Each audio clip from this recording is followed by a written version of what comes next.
Welcome education progress में मैं आपको आज एडवांस एक्सेल के अंदर टैक्स पेड की शीट बताऊंगा।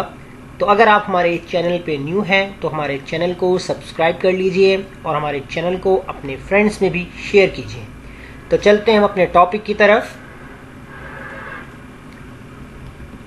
आज का जो हमारा टॉपिक है टैक्स पेड शीट के अंदर मैं आपको आज ये कैलकुलेट करना बताऊंगा कि आपका जो टैक्स है ईयरली वो किस तरीके से कैलकुलेट किया जाएगा।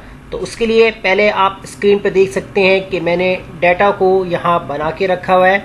डाटा हमारे पास क्या क्या रिक्वायर्ड है, जिसमें हमारे पास नेम ऑफ एम्प्लॉयर्स हैं, उनका एड्रेस है, उनका फ़ोन नंबर है, उनकी salary, yearly salary, tax, net salary और सैलरी डिडक्शन।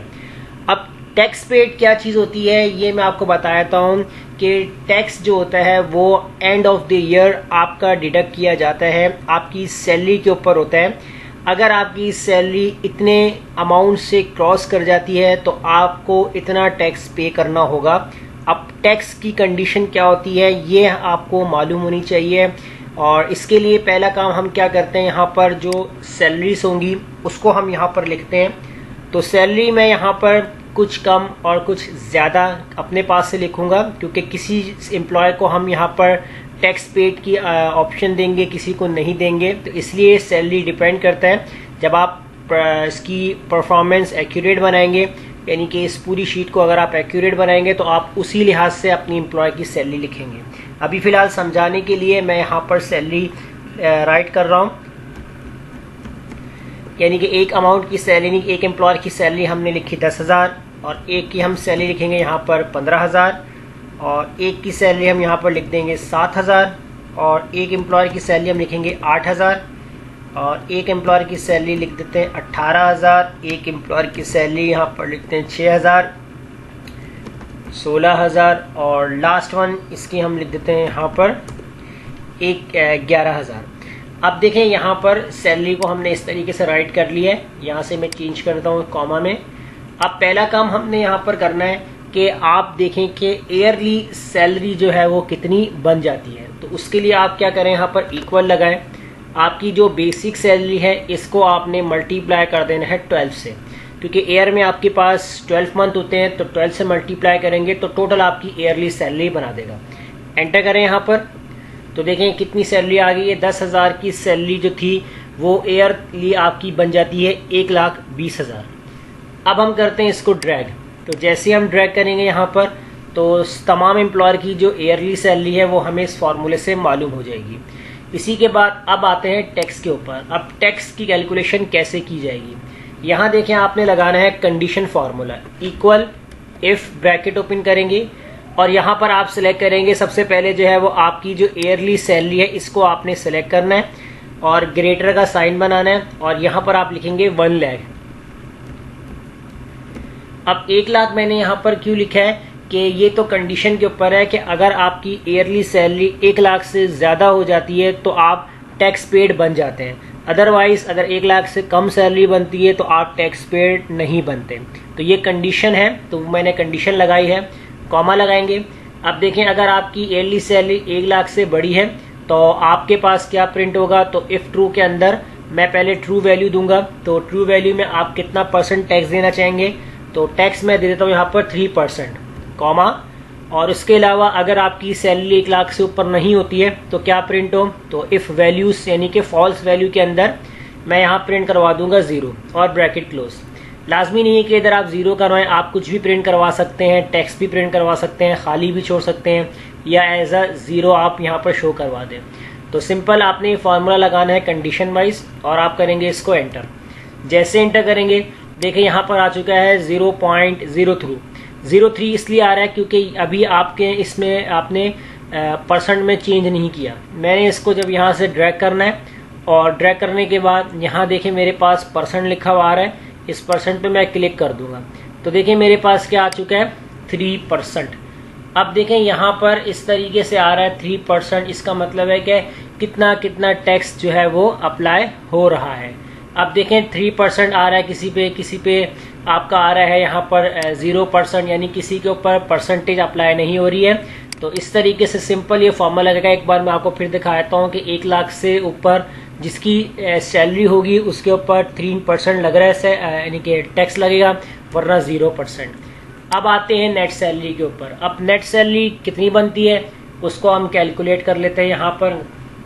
इसके लिए आप लगाएंगे यहाँ पर इक्वल लगाए यहाँ पर, और आपने क्या काम करना है, जो आपकी सैलरी। अब देखें इसमें एक चीज़ और आ रही है, थोड़ा सा हम इसको डिटेल में देख लेते हैं यहाँ पर, कि आपकी जो ईयरली सैलरी बना रहे हैं यहाँ पर 1,20,000 है, और तो 3% जो है वो आपका टैक्स भी लग रहा है। लेकिन हम यहाँ पर जो है वो टैक्स को अगर हम डायरेक्टली इसी फॉर्मूले के अंदर सॉल्व कर लेते हैं तो हमारा एक कॉलम जो है वो एक्स्ट्रा बच जाएगा।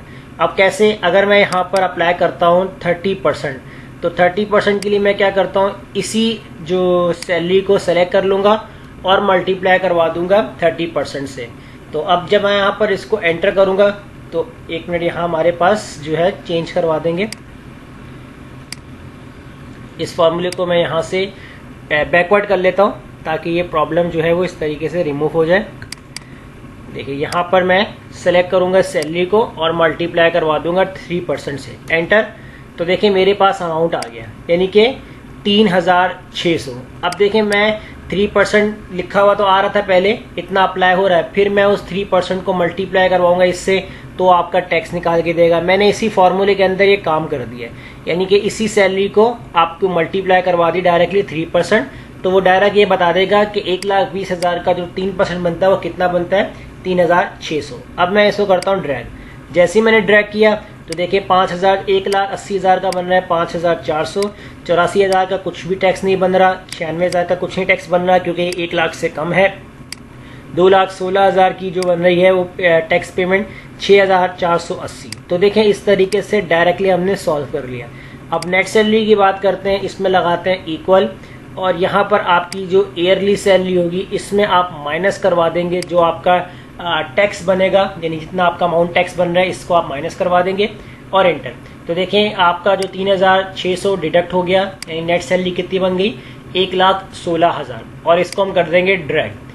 अब ये तो आपके पास जो नेट सैलरी आ रही है ये पूरी आपकी सालाना आ रही है, यानी कि ईयरली आ रही है, यानी ईयरली आपकी इतनी बनती है टैक्स डिडक्शन के बाद। लेकिन आपको मंथली कितनी पे करनी थी, जो आपको पूरी वो लोग पे कर रहे थे, तो और एंड ऑफ आपका जो है ईयर आपकी जो है वो सैलरी में से वो आपका टैक्स डिडक्शन कर रहे हैं। तो अब हम यहाँ पर निकालते हैं डिडक्शन सैलरी, तो इक्वल लगाएंगे। अब इक्वल के अंदर आपने क्या काम करना है, जो आपकी नेट सैलरी होगी इसको आपने डिवाइड कर देना है 12 से, यानी कि आपको मंथली सैलरी बता देगा, एंटर। देखें 9,700, यानी कि आपकी सैलरी 10,000 थी, आपको महीने में आपको आपने हर महीने आपको 9,700 आपको मिलने थे, यानी 300 आपका हर मंथ का टैक्स डिडक्ट हो रहा है। लेकिन आपको टैक्स जो है वो आपको एंड ऑफ ईयर पे करना था, इसलिए आपको हर महीने 10,000 दिए जा रहे थे। तो एंड ऑफ जो मंथ आपका जब कैलकुलेट किया जाएगा आपका पूरा बजट, तो 1,20,000 आपकी सैलरी बन रही थी, 3% आपका टैक्स कट गया, तो नेट सैलरी आपकी इतनी बन गई।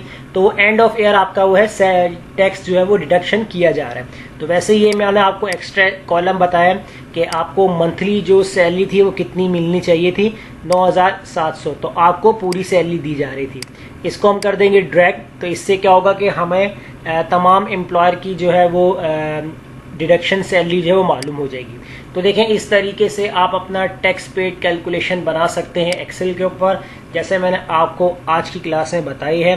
तो अगर कोई प्रॉब्लम आ जाती है तो कमेंट करके लाजमी बताइए, ताकि आने वाली वीडियो के अंदर आपकी उस प्रॉब्लम को हम सॉल्व कर सकें और उसके ऊपर एक वीडियो बनाकर आपके सामने रख सकें, ताकि आपको दोबारा ऐसी प्रॉब्लम ना आए। तब तक मिलते हैं नेक्स्ट वीडियो में। इजाज़त दीजिए, शुक्रिया।